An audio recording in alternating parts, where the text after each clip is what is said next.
I purchased a seaside villa valued at nearly $3 million after 2 decades of building my life from nothing. From the earliest days of an affectionless childhood to the countless sleepless nights spent struggling to survive, I carried myself forward with nothing but persistence. Yet, when I finally achieved that dream, my biological father and stepmother, who once rejected me, suddenly treated it as their own possession, shamelessly taking it over and bragging about it as though they had earned it. That was the moment I decided to deliver them a lesson so unforgettable it would humiliate them publicly. My name is Luis Bento. I was born into a modest middle-class household in a small coastal town along the eastern shore of the United States, where rows of white wooden houses stood neatly aligned and the morning breeze always carried the scent of the sea. Outwardly, life looked flawless. My father, Stephen Bento, worked steadily as a construction engineer with reliable income, while my mother, a kind-hearted university lecturer, was known for her gentle smile toward everyone she met. We lived in a cozy 2-story home with a small backyard garden where I often chased an old worn-out ball. But beneath that appearance, life was never as perfect as it seemed. When I was 6 years old, a devastating car crash stole my mother from me forever. It happened on a rainy afternoon beneath a sky that looked heavy and foreboding, as if nature itself warned of tragedy. My mother was driving to pick me up from school when her car collided with a truck that had lost control on the slick road. That scene remains etched in my memory despite my attempts to bury it. I sat inside my classroom, absent-mindedly doodling in my notebook while waiting to hear her familiar car horn, when instead the principal entered with a grim expression and called me out. In the hallway, my father stood pale-faced, his eyes swollen red from tears. "Son, your mother. She was in an accident," he whispered, his voice trembling as he knelt to embrace me tightly. I couldn't comprehend the full meaning, only cried, my sobs blending with the rainwater dripping from the school's eaves. We rushed to the hospital where the harsh smell of disinfectant made me nauseous. My mother lay motionless on the white bed, machines beeping without end, yet her eyes never opened again. The doctor quietly explained about severe head trauma, and my father collapsed, his shoulders shaking with silent cries. I stood beside him, a small and lost child, clutching his shirt hem and wondering why my mother wouldn't rise to hug me as she always had.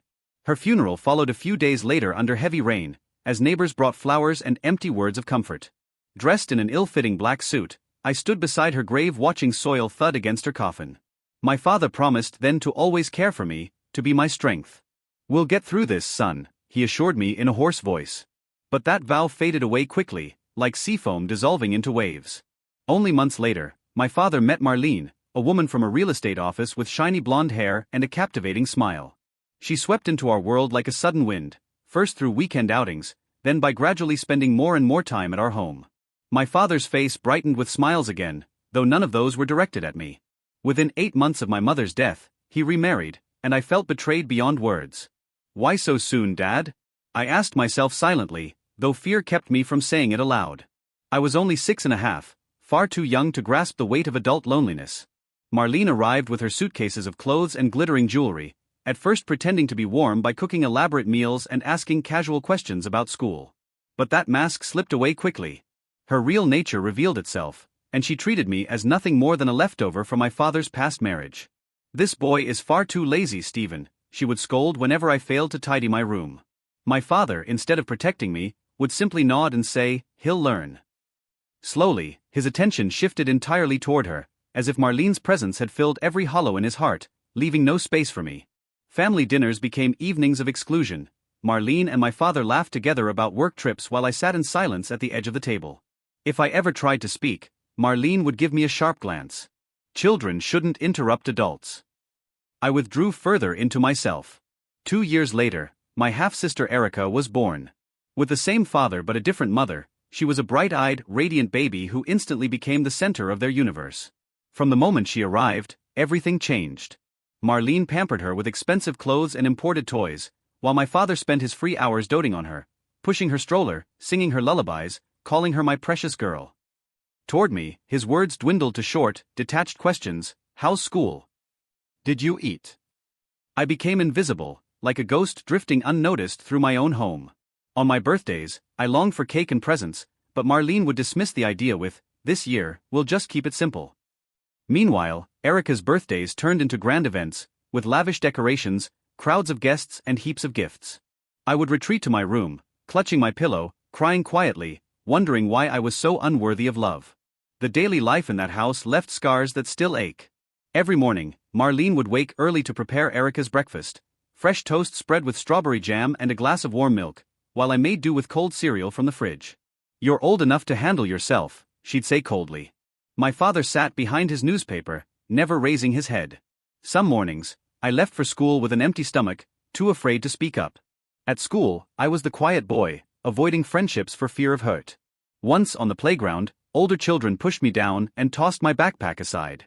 I returned home with bloodied knees, tears running down my face. Marlene, feeding Erica, looked at me with irritation. "What trouble have you caused now? Don't disturb us.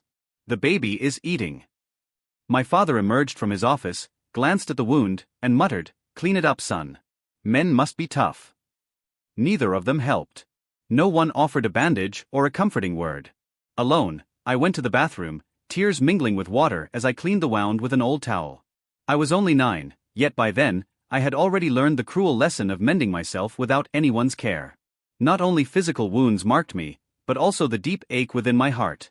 Slowly, those experiences molded who I was becoming. I grew quieter with time, using silence as a shield to protect myself. I avoided arguments with Marlene, never demanded anything from my father, and simply carried out housework, focused on my studies, and allowed myself to dream. Yet inside, my resilience began to strengthen.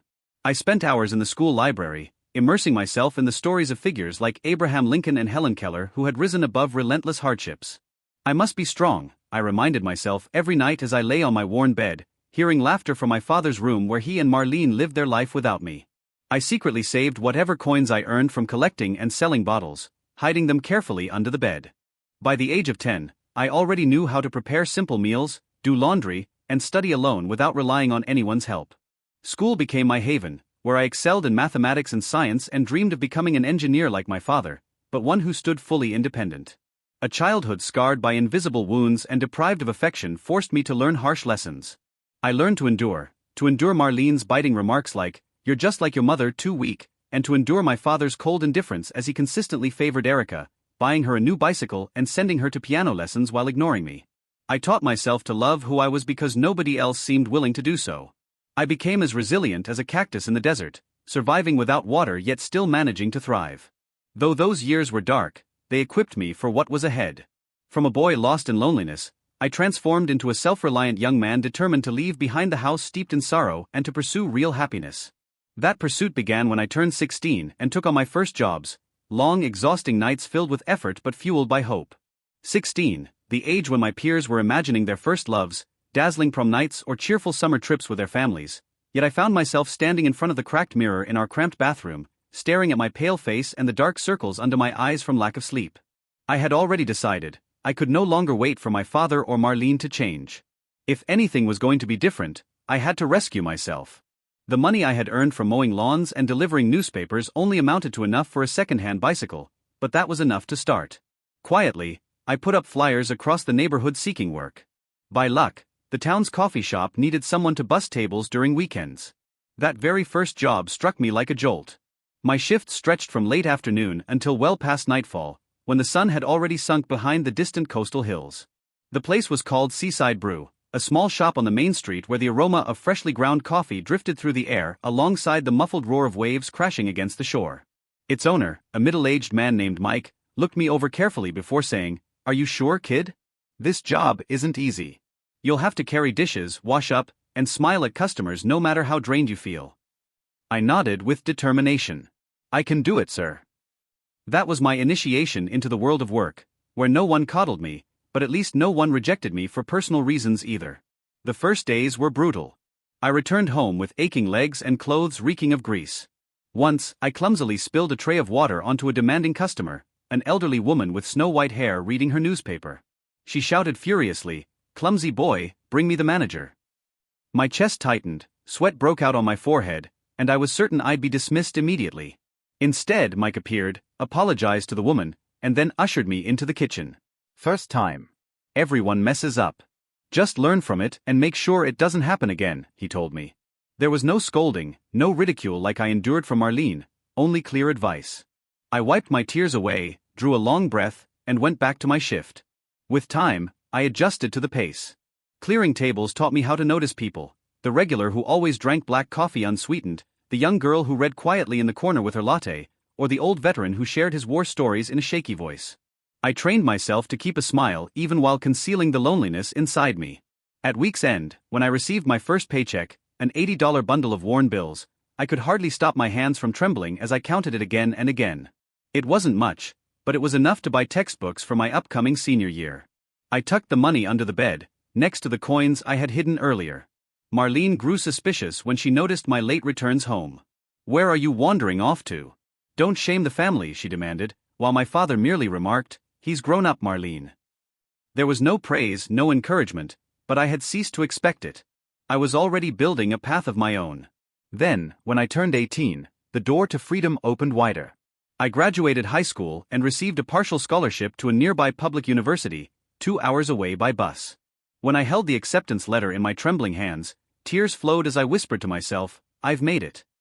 Yet when I showed it to my father, he simply said, "Good. Handle it yourself." Marlene sneered, "Tuition costs a lot. Don't dream too much." There was no celebration, no support. I knew then I had to leave. I packed what little I had, some clothes, my books, and the $1,500 I had painstakingly saved, into a worn suitcase. The morning I departed, rain drizzled steadily, reminiscent of the day my mother passed away. My father accompanied me only to the doorway and said, "Good luck, son." Marlene stood behind him, arms folded, warning, "Don't come back begging for money." Erica gave only a half-hearted wave. And so I stepped out into the wet street, my suitcase weighing heavily in my hand, but my heart soaring light. For the first time, I felt truly free. I moved into the university dorm. The small room I shared with 3 other guys was cramped, lined with narrow bunk beds, carrying the constant odor of dirty socks and instant noodles, yet despite the discomfort, it was still my home. No one mocked me there, no one ignored my presence, and for once, I felt unnoticed in peace. I enrolled as a finance major, my schedule packed from morning until late afternoon lectures.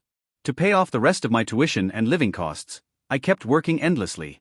My days were consumed by studying, my evenings spent waiting tables in a student eatery, and my weekends taken by night shifts at the supermarket.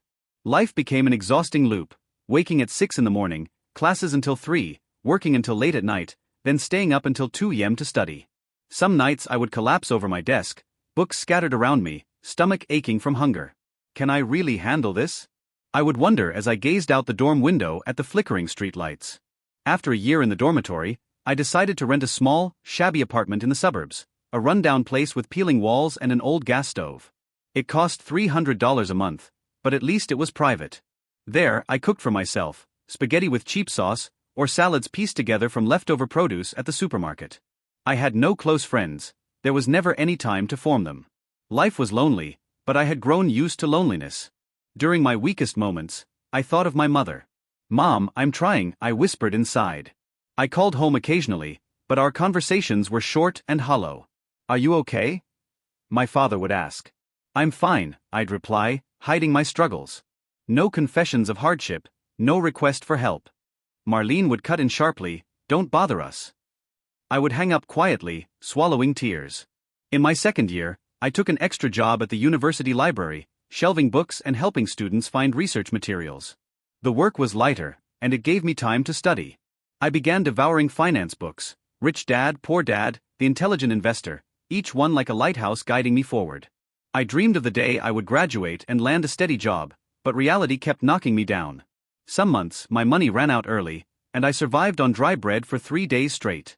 My health declined, my weight dropped, and once, I even collapsed in class from exhaustion. The school doctor advised, "You need rest." But rest was a luxury I couldn't afford. Rest meant losing money, so I pushed forward, teeth gritted. That road toward independence was paved with hardships but also with valuable lessons. From being a trembling 16-year-old busboy to becoming a 20-year-old carrying himself through university, I had changed. Lonely, lacking warmth, but hardened like stone. Those years became my training ground for the professional world, where I would begin building a career from nothing and eventually discover what true happiness meant. Graduation arrived like waking from a hazy dream, though not the kind filled with fireworks or parties. At 22, I stood in the middle of campus under the scorching summer sun, my cap tilted awkwardly, holding my stiff finance degree in hand. Not a single family member had come to celebrate. My father sent me only a short message, "Congratulations." Marlene and Erica, true to form, stayed silent. Around me, classmates hugged their parents and smiled joyfully, while I stood apart, wrapped once more in the familiar weight of solitude. Yet in my heart, pride bloomed. 4 years of university, funded by sweat, sleepless nights, and endless shifts, without a single dime from home. That was my victory alone. I whispered to myself, "You've done it, Luis. Now the real journey begins." But finding work wasn't as simple as I had dreamed. The job market was brutal, especially for someone young and without connections. I sent out hundreds of resumes, from small firms to major corporations, and most came back either with silence or polite rejection notes. "Thank you for applying, but we've chosen another candidate." Each letter tightened my chest, and I questioned whether resilience alone was enough. Still, I remained in my cheap apartment, living on instant noodles and sandwiches, taking shifts at a bar just to survive. At night, lying on my old bed, I stared at the stained ceiling, tears sliding down my cheeks. "Mom, I'm so tired," I whispered into the dark, haunted by memories of lonely childhood nights. But soon after, I would wipe my face, sit up, and dive into finance studies again, refusing to surrender. Giving up was never me. Then, when I least expected it, luck arrived. After 3 months of searching, I received an interview invitation from Apex Wealth Management, one of the top asset management firms. I borrowed a worn-out suit from my roommate, polished my old shoes until they reflected light, and set out with my heart pounding. The interview was held in a shining glass tower, the room filled with middle-aged men in expensive suits. They drilled me with questions about market knowledge, crisis management, and I poured out every piece of wisdom I had absorbed through books and self-study. "Why should we choose you?" one of them asked sternly. I met his eyes without flinching. "Because I have nothing to lose but everything to prove. I built myself from nothing, and I'll do the same for your clients." The room fell silent for a moment before they nodded. 2 days later, an email arrived. "Welcome to the team as a financial advisor." That first job hit me like a storm. I moved into the city, rented a small suburban apartment, and began working from 8 in the morning until 7 at night, sometimes even later. As a financial advisor, I guided clients ranging from retirees anxious about their pensions to ambitious young entrepreneurs hoping to grow their investments. But I had no portfolio to start with. I was at zero. The first cold calls were dreadful. "Hello, this is Luis Bento from Apex. Are you interested in an investment plan?" Most people hung up or declined politely.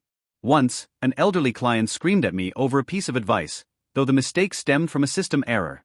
Still, I bore the responsibility. Each night, I trudged back to my lonely apartment, my head heavy with doubts, my mind spinning. Am I cut out for this?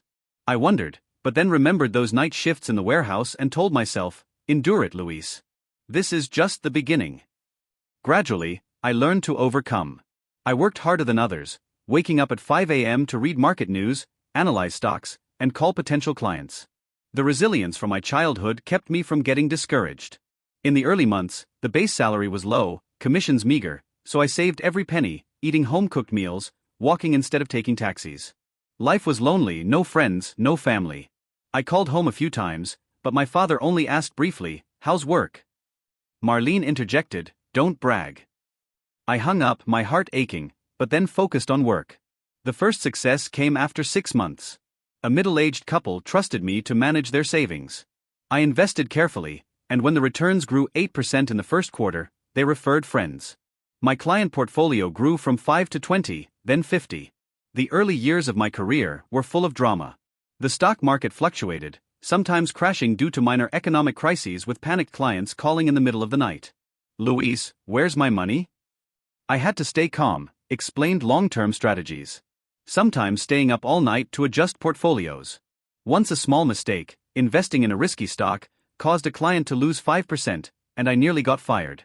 My boss called me into the office. "You need to prove you're more reliable." I nodded, heavy-hearted, but instead of breaking down, I learned. I enrolled in online courses, read in-depth books, and constantly improved.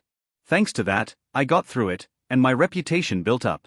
By my 3rd year, I was promoted to senior advisor. My salary doubled, and I had my own office.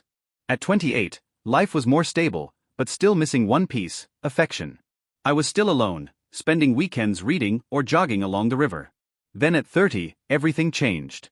I decided to pursue the CFA, Chartered Financial Analyst certification, a prestigious credential in the industry, requiring hundreds of hours of study and 3 tough exams.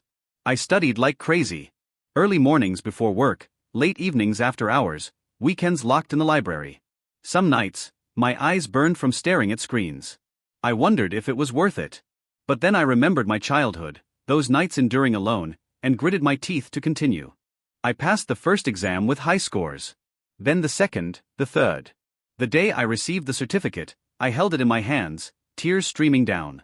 "You've done it, Luis," I whispered. My reputation soared. New clients flocked in. My boss praised me, and my salary skyrocketed. That same year, I met Amanda Hayes. She was a client, a young female entrepreneur managing a small software company, coming for investment advice. Amanda was tall with long brown hair, intelligent green eyes, and a warm smile that flustered me. In our first meeting, we talked about stocks, but then drifted to life stories.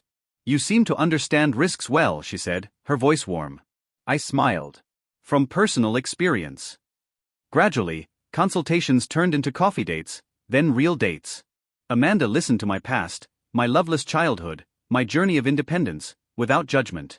"You're so strong, Luis," she said, holding my hand. She had a tough past, too. Parents divorced, self-reliant from early on. We shared, comforted each other, and love blossomed naturally. Our first kiss in the rain made me feel true happiness. Not from money, but from connection. We married when I was 32. A small, intimate wedding with friends and colleagues. My father and Marlene didn't come, just sending a congratulatory card by mail. Amanda understood. "Your real family is the ones with you now." We bought a small house in the suburbs, and the next year our first son was born. Little Alex, with eyes like mine in his mother's smile. Being a father changed me. On nights waking to soothe his cries, I held Alex and whispered, "Dad will never abandon you." Amanda and I built our careers together. She grew her company. I continued at Apex, but started dreaming of entrepreneurship. Happiness came from this small family. Evenings gathered for dinner, Alex's laughter, and Amanda's embrace. Not from my original family where there was only pain, but from what I built myself. At 33, I decided to branch out. With nearly 10 years of accumulated reputation, a large client portfolio, CFA certification, and experience navigating crises, I founded Bento Financial Group, my own private wealth management firm specializing in high-end assets.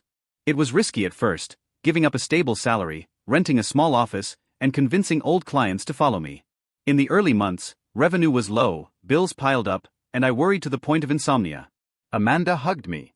"You'll make it like always." And she was right. Thanks to my talent and reputation, old clients returned and referred more.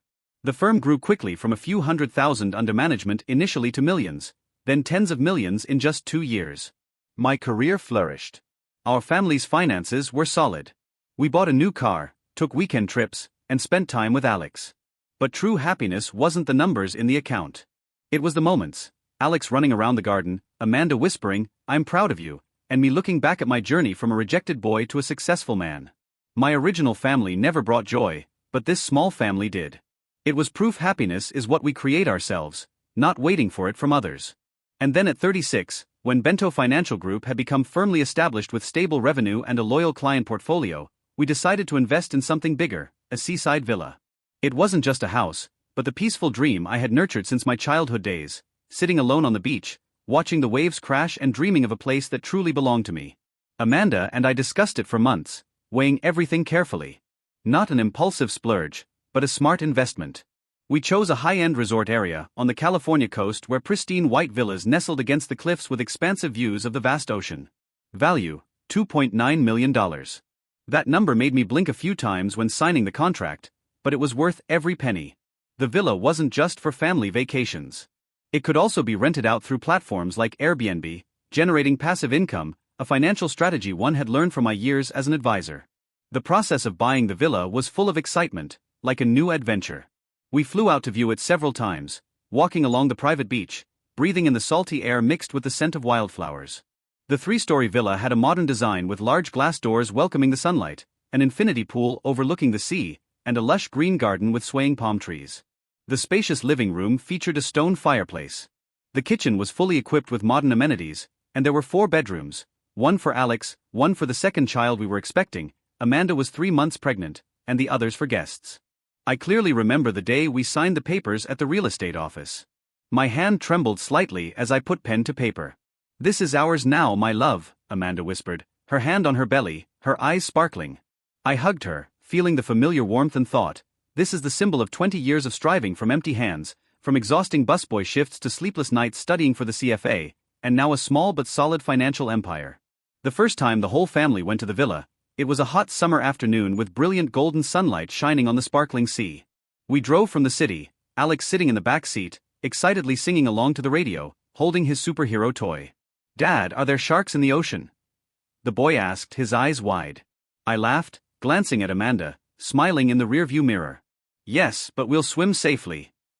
When the car turned into the resort gate, the guard nodded in greeting, and the stone-paved road leading to the villa appeared like a dream. We parked, stepped out, and the sea breeze rushed in, carrying the rhythmic sound of waves crashing. Alex cheered, running out onto the fine white sand, barefoot, stepping into the gentle lapping waves. "Mom, look." "I found a seashell," he shouted, running back with a shiny shell in hand. Amanda and I stood on the villa's porch, hand in hand, watching our son play. I hugged her from behind, my chin resting on her shoulder. "You know, this is what I dreamed of as a kid. A place where no one can chase me away." She turned around, kissing me lightly on the lips. "You deserve it, Luis. We've built all of this." We stepped inside, exploring every corner, the kitchen with a fridge stocked full of food we'd brought, the master bedroom with a king-size bed overlooking the sea, and the pool where the crystal-clear water reflected the sky.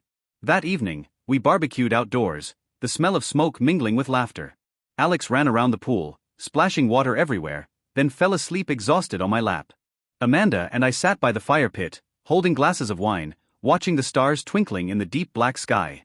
"Thank you for being by my side," I whispered. She smiled. "Thank you for giving me a real family." That scene was the complete opposite of my dark childhood. Back then, beach vacations with my father and Marlene were just painful. I sat alone under the umbrella, hearing Erica and her laughter while my father indifferently read the newspaper. No cheers, no hugs, just isolation.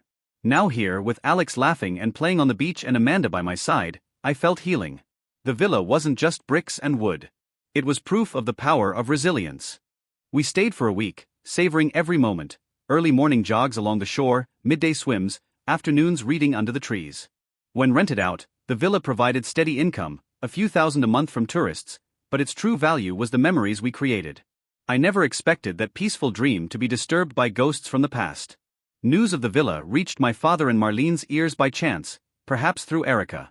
When I called home for her birthday and accidentally mentioned a bit about the new seaside house during our awkward conversation.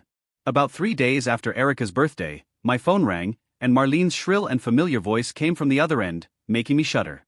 "Luis, I heard from Erica that you bought a seaside villa. Fancy, huh?" she said right away without greeting or asking about my health. I was silent for a second, trying to swallow my resentment, then replied, "Yes, ma'am. It's an investment by my wife and me." She sneered, her laughter echoing through the phone like a knife cut. "What investment? You're rich now." "Me and your dad want to come stay for a few days, just this weekend. Erica will come too. Consider it a family reunion." My heart tightened. Reunion? Since when did they consider me family? But then my father's voice chimed in from afar. "Son, let your parents stay for a few days. After all, we're blood."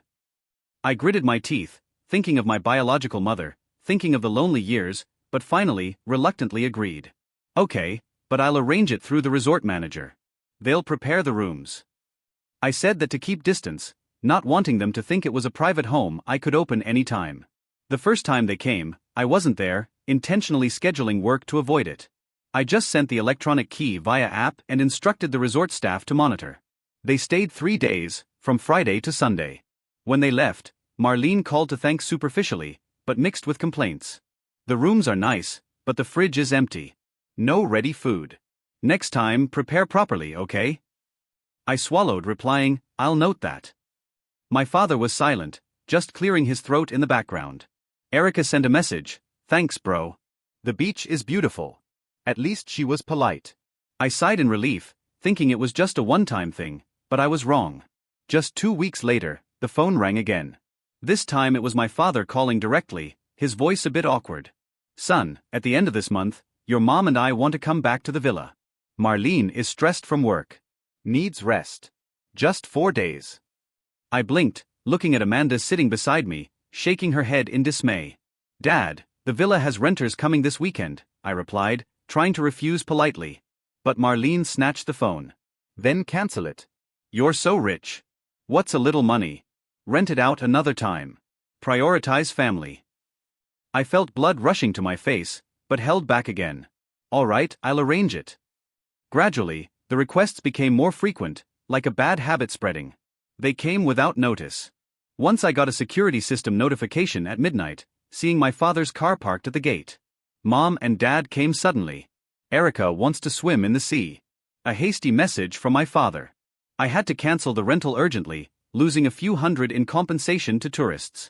They started demanding the best room, the master with sea view, and complaining if the food in the fridge didn't suit their taste. Why no fresh seafood?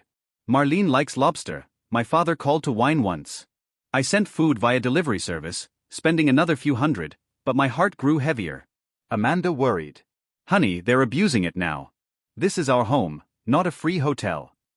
I hugged her, whispering, I know, but I don't want to make a big deal. After all, he's my biological father. But each time they left, the villa felt violated. Dirty sheets, messy items, and an uncomfortable feeling lingering like stains from childhood resurfacing. I felt uncomfortable, but still endured, thinking if I endured a bit more, they'd get bored. But then everything escalated with the fateful call from Marlene. A call that shocked me deeply, and rage surged like furious waves. It was an ordinary Tuesday morning as I sat in the Bento Financial Group office, gazing out the window at the bustling city, holding a steaming cup of coffee in my hand. My phone vibrated, the screen displaying the name Marlene, a name I had become all too familiar with through demanding calls. I took a deep breath, telling myself it was just another small request, and pressed the answer button. Luis, can you hear me? She started right away, her shrill voice cutting through my peaceful atmosphere like a knife. Yes, I can hear you, I replied, trying to keep my voice calm.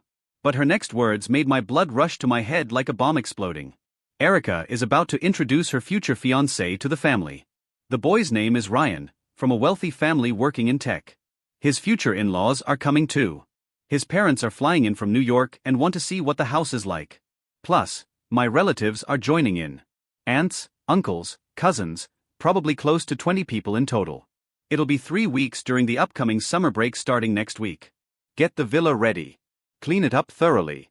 Make sure all the rooms are set. The fridge has to be stocked with fresh food, seafood, grilling meat, wine. I like that French red wine. Breakfast has to be ready every morning.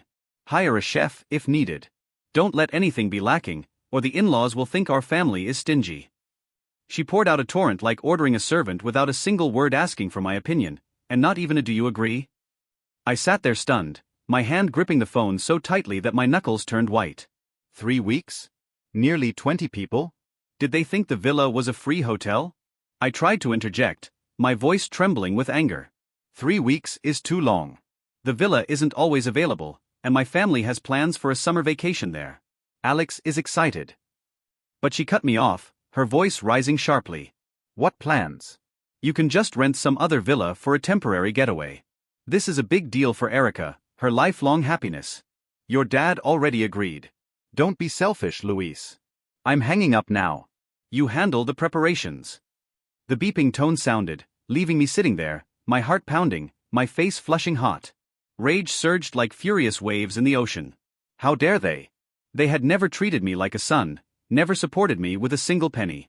And now they brazenly seized what I had built with my own sweat and tears.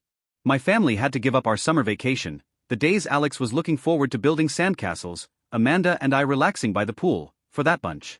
I slammed my fist on the desk. Coffee splashed everywhere. I decided I wouldn't endure it anymore. My father and stepmother had crossed the line, and I would give them a fitting lesson. 3 weeks later, they arrived at the villa like an invading army, turning my peaceful dream into a chaotic nightmare. I wasn't there when they arrived, but through the security cameras and reports from the resort manager, I saw everything. My father drove in first, followed by several other cars carrying Marlene's relatives, people I'd never met, with suitcases of all sizes piled high. They swarmed into the villa as if it were their own property. Marlene's relatives, middle-aged women with shrill laughter, men smoking cigars, took over all the bedrooms, even crowding onto the sofas to sleep. They cooked their own meals, but the fully stocked fridge I had prepared was emptied in just a few days. Lobster, beefsteaks, imported fruits, all vanished into parties that lasted late into the night. Erica flattered her future in-laws. This villa is spacious. After the wedding, we'll host parties here. Just think of it as your own home. I clenched my fists tightly, watching the cameras with a heart aching like it was being cut. They were deceiving, seizing, turning my achievement into a tool for showing off. I decided to drop by for a check during the second weekend, pretending to visit the family. When I stepped in, the scene shocked me. The villa was a mess, like after a storm. Beer cans scattered everywhere, wet towels dripping on the floor, the smell of cigarette smoke mixed with grilled seafood. The resort staff, who knew full well I was the owner, looked at me with awkward expressions. One cleaning guy whispered, "Boss, they said this is their house." We didn't dare say anything. Marlene saw me and smiled fakely. "Luis is here. Come join the party. We're grilling meat." My father sat in a corner, avoiding my eyes, while Erica hugged Ryan. "My brother's here." But in my heart, the anger had reached its peak. They weren't grateful. They were just exploiting. I stayed silent, forcing a smile. But in my mind, I had already decided they needed a lesson they'd never forget. A twist that would make them wake up. I left without staying, my heart boiling, waiting for the moment of reckoning to come.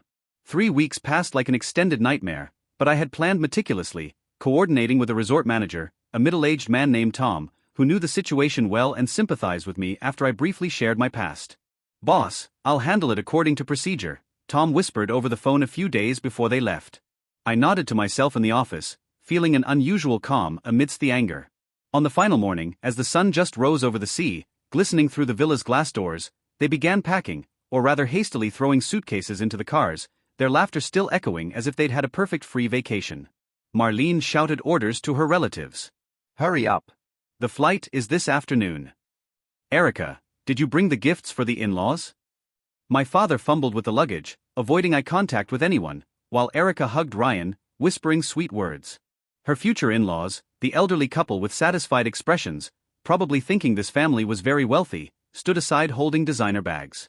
They moved in a group to the checkout counter in the resort's main lobby. A spacious area with shiny marble floors, whirring ceiling fans, and a faint lavender scent from the diffusers. The lobby was quite crowded at that moment. A few other tourists checking out, a young couple with rolling suitcases chatting cheerfully, a family of 4 waiting to check in with excited looks, and several busy receptionists typing away. Tom stood behind the counter, dressed in a neat black vest uniform, a professional smile on his lips, but sharp eyes like knives, ready to execute the plan.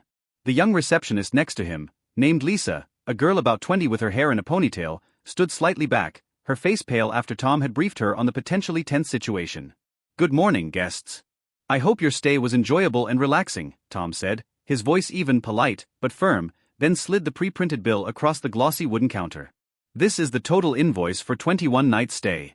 Full use of amenities, including the pool, outdoor grill, on-site food delivery services, and daily cleaning, totaling $18,750. You can pay by card or transfer right here, please." The atmosphere suddenly fell silent, as if someone had muted the entire lobby. Marlene blinked rapidly, her face turning as pale as a sheet of paper, her mouth gaping in shock to the point where her lipstick smudged. "What? A bill? This is our villa." "Are you crazy?" My father stood frozen beside her, his hand trembling as he held the paper, his eyes darting back and forth over the amount, sweat pouring down like rain, muttering, "Impossible. Must be a mistake." Her relatives whispered in panic, a plump aunt covering her mouth, "Oh my God, what's going on?" While Ryan's parents furrowed their brows deeply, a mix of surprise and suspicion, Ryan's father whispering to his wife, "They said the villa was theirs, right?" Erica flushed red, hugging Ryan tighter, her voice trembling as she said to Marlene, "Mom, what's happening?" "I don't understand." Other guests in the lobby started turning their heads, a backpacker whispering to his girlfriend, "Drama alert." Probably arguing over money. While the family of 4 stepped back, their eyes wide with curiosity, but trying to stay polite. Marlene whirled around to Tom, her face flushing red with fury, slamming her hand on the counter. "You're mistaken. This is my son's house, Luis Bento. No payment needed. Call the manager right now." Tom remained calm, shaking his head politely, but with a voice firm as rock. "Ma'am, I am the manager. According to our records, the owner is Mr. Luis Bento, and he has explicitly instructed that this is a fully payable stay like any other guest. We've provided premium services for nearly 20 people over 3 weeks, and this bill is reasonable. If not paid, we'll have to hold your luggage and contact local authorities." Lisa, the young receptionist, her face flushed with tension, backed fully behind the counter, gripping the internal phone tightly, her eyes glancing at Tom for reassurance. The resort security, two tall guys in black uniforms standing in the lobby corner, started paying attention, one whispering into his walkie-talkie, "Issue at checkout counter, might need backup." Chaos erupted. Marlene screamed, her shrill voice echoing throughout the area. "Call Luis now. That bastard dares to trick us." My father awkwardly pulled out his phone, his hands shaking as he dialed my number while her relatives gathered to console them. But the eyes of the in-laws from New York had changed from satisfaction to cold suspicion. My phone buzzed. I looked at the screen and smiled. My father's number. I had been waiting for this moment. Sitting with Amanda and Alex in a hidden corner of the lobby, we witnessed the entire chaotic scene and the mix of helplessness and shame on my stepmother's face. "Are you ready?" Amanda whispered, squeezing my hand tightly. I nodded. "Ready. This is the end." We stepped out, approaching the checkout counter. Alex hid behind his mother, his eyes wide, staring in amazement at the chaos ahead. Marlene spotted me from afar and charged like a wild animal, waving the crumpled bill. "What the hell are you doing, Luis? This is the family villa. Why demand money? You want me to die of shame?" My father looked at me, his eyes red with anger and humiliation, his voice stuttering. "Son, explain." "This is just a misunderstanding, right? Why are you doing this to your parents?" In front of the in-laws, relatives, resort staff, and the curious guests watching like it was a play, I stood tall. My voice was cold as ice, but clear in every word. No misunderstanding at all. Guests must pay for their stay. That's the rule here. You've stayed 21 nights, used all the amenities, indulged in luxurious meals, daily cleaning. Everything must be paid. If you refuse, I'll have to call the police, and everyone will witness it. The atmosphere grew heavy as lead, everyone falling silent with only the whirring of the ceiling fans and the distant sound of ocean waves. Erica sobbed uncontrollably, hugging Ryan tightly. "Brother, why are you doing this? I'm about to get married. You've ruined everything." Ryan stood aside, his face flushed, clearly trying to make sense of it, whispering to Erica, "You explain what's going on?" His parents whispered to each other, their eyes looking at Marlene and my father like frauds. The father shaking his head. Unbelievable. The truth was exposed before the crowd. The villa belonged to me, entirely to me. Not ours, as Marlene had boasted for 3 weeks. They were just freeloaders exploiting blood ties to seize without a word of gratitude. Marlene was utterly humiliated, her face turning purple, her hand pointing at me, trembling. You're ungrateful. I'll sue you." My father bowed his head, not daring to look at anyone, while the relatives averted their eyes, ashamed and lowering their faces, one uncle whispering, "Just pay. It's too embarrassing." The guests in the lobby now whispered louder, "Oh, so they're mooching off the son." An elderly lady shook her head in dismay. Lisa, the receptionist, her face as red as a tomato, bowed her head to avoid looking, while Tom stood firm, his voice still resolute. "Guests, we need payment now to complete the process." Unexpectedly, my father, the one who was always indifferent, suddenly lost control. He lunged at me, his eyes bloodshot from pent-up rage, grabbing my shirt collar tightly, growling, "You dare humiliate me like this? I'll teach you a lesson, you ungrateful son." His breath was heavy with a faint whiff of last night's alcohol, and I felt the strength in his trembling hands. Not the strength of fatherly love, but of desperation. I stood still, my heart pounding, but not backing down, my voice still cold. "Let go, Dad. Not now." Marlene cheered. "Give him a beating. He'll remember, Stephen." But immediately, the 2 security guards rushed over from the lobby corner. One tall one grabbed my father's arm, his voice stern. "Sir, calm down. No disturbances here, or we'll call the police." The other stood between us, his hand on my father's shoulder. Release your hand. Don't make it worse." My father let go, panting heavily, his face flushed with shame, stepping back beside Marlene, who was crying. The guests in the lobby gaped, the backpacker whispering, "Wow, almost a fight." While the family of 4 pulled their kids farther away, looking scared. The in-laws, the wealthy couple from New York, shook their heads in dismay, their disappointment evident. Then Ryan's father spoke up, his voice cold. "We'll pay to end this, but this is utterly shameful and disappointing. We've never endured such humiliation and deception." My father and stepmother didn't have enough money in their accounts. They were forced to borrow from the in-laws right there. Marlene bowed her head in shame. My father muttered apologies. Everyone's faces flushed with humiliation. Tom received the payment, verified it on the computer, then printed the receipt with a polite smile. Thank you, guests. Here's your luggage. Lisa handed back the suitcases, her voice soft. Have a safe flight, everyone. The security guards watched until they left, the group silent and heavy, heads bowed, the sound of rolling suitcases on the stone floor echoing like a death knell for the already dead relationship. I stood there watching them leave in heavy silence. My heart lightened, mixed with sadness, not from regret, but because finally I had freed myself from the shackles of the past. But the consequences of that twist were heavier than I imagined, leading to repercussions they brought upon themselves. Just a few days later, the news spread like wildfire. The in-laws' family, the wealthy couple from New York, had cancelled the engagement with Erica. They called Marlene, their voice cold and flat over the speaker. We can't let our son get involved with a deceitful and irresponsible family like yours. You lied to us about the villa, about the assets, who knows what else. Marlene recounted it to me later through a call filled with tears and curses, but at the time I just listened silently, my heart without a ripple of sympathy. Erica cried hysterically, calling me in the middle of the night. Brother, Ryan left me. It's all your fault. You destroyed my happiness. Her voice broke into sobs, full of resentment, as if I were her mortal enemy. I lay in bed, Amanda beside me, squeezing my hand, and replied calmly, Luis, I didn't do anything wrong. They dug their own grave. But Erica's sobbing cries still echoed in my head, keeping me awake until dawn. The lavish wedding that had been planned, an expensive dress, a luxurious venue, now vanished into thin air, leaving Erica devastated and Marlene furious, launching into a war of hatred. My father and Marlene turned to blame me with the force of a storm. Calls came incessantly, full of curses and accusations. My father was the first to call, his voice laced with anger and shame. Son, what have you done? You've destroyed the family's peace. Erica wept through the night. Marlene can't find sleep. How could you be so cruel? I listened, my chest tightening, not because of his accusations, but because his words dragged me back to the countless years when he had been blind to my suffering. Then Marlene's calls came one after another, her sharp tones slicing through me like a blade. You ungrateful bastard. Who do you think you are? Is this your revenge on me? I raised you, and this is how you repay me? You'll regret it, mark my words. She hurled insults, mixed with threats of cutting ties, as if she had ever been the mother who cared for me. Sitting in my office, staring out at the skyline with the phone gripped in my hand, I endured her tirades until I could no longer contain myself.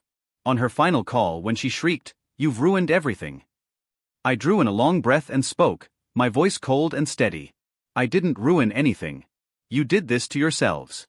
You exploited me, lied about me, and trampled on what I built with my own sweat and tears. Every action has consequences. Do you understand? Don't call me again. If you do, I'll hire a lawyer and press charges for harassment. Those words were my release, my declaration of freedom, sentences I had buried deep within for decades. From my rejected childhood to the years of isolation and struggle, I finally cut the last emotional cord, and it snapped like a rotten rope plunging into darkness. After that, they stopped reaching out, though I knew bitterness still brewed in their hearts. Erica never called again, and through a distant relative, I learned she sank into depression and sought therapy. My father aged rapidly while Marlene turned her venom on him, blaming him for raising an ungrateful son. Yet I carried no regrets. It was a lesson they had to face, even if long overdue. For me, it was true liberation, the start of a chapter where I finally turned toward what mattered most: my wife, my children, and my work, without ghosts from the past clinging to me. From then on, my father and Marlene's side of the family vanished from my life completely. No calls, no messages, no questions. They disappeared like a fading wind, leaving behind not sorrow but relief. I later heard they sold the old house and moved to a smaller town, with Marlene still whispering to neighbors about her betraying son. But I was beyond caring. That page was closed. My focus shifted entirely to Bento Financial Group, where growth came rapidly. Clients poured in, our offices expanded, and more staff joined our ranks. Amanda gave birth to our second child, a radiant little girl named Robin, whose green eyes mirrored her mother's and whose smile lit up my mornings. Alex grew into a lively boy, racing along the villa's beach, and to him, I passed the lessons I had learned the hard way. Son, be strong, be independent, and never let anyone exploit your kindness. One late afternoon, we returned to the seaside villa for the first time since those turbulent days. The sun sank slowly beneath the horizon, painting the sea crimson as a cool ocean breeze brushed across the sand. I sat barefoot on the porch, the grains of sand pressing against my feet, while Alex and Robin's laughter rose over the sound of the waves as they played by the pool. Amanda leaned gently against me, her head on my shoulder, her hand resting on her belly. We were awaiting our third child. "Are you all right?" she whispered, sensing the storm of thoughts in my mind. I pulled her close, smiling as I looked toward the endless ocean, the rolling waves mirroring the storms I had conquered. Memories surged, lonely nights in dark rooms, Marlene's cruel jabs, my father's silence, and the ache of losing my mother. But now those images had lost their power, fading into distant shadows. Softly, as if to myself and the sea, I murmured, "This house is more than wood and stone. It's proof that I endured, that I built something real." Amanda squeezed my hand, her eyes shining, and said, "We'll keep it for the children." We stayed there until nightfall, the stars filling the sky as we held each other close. And I realized happiness wasn't measured in wealth or success, but in the love and loyalty of those who truly stood beside me. So, as I close this chapter, I leave behind a truth: family is not bound by blood, but by respect, loyalty, and love. Never chain yourself to toxic ties simply because of bloodlines. Have the courage to let go, so you can rise higher. And my final lesson: persevere, endure, learn, and fight tirelessly for the life you want. Because in the end, the greatest joy comes from the happiness you carve with your own hands.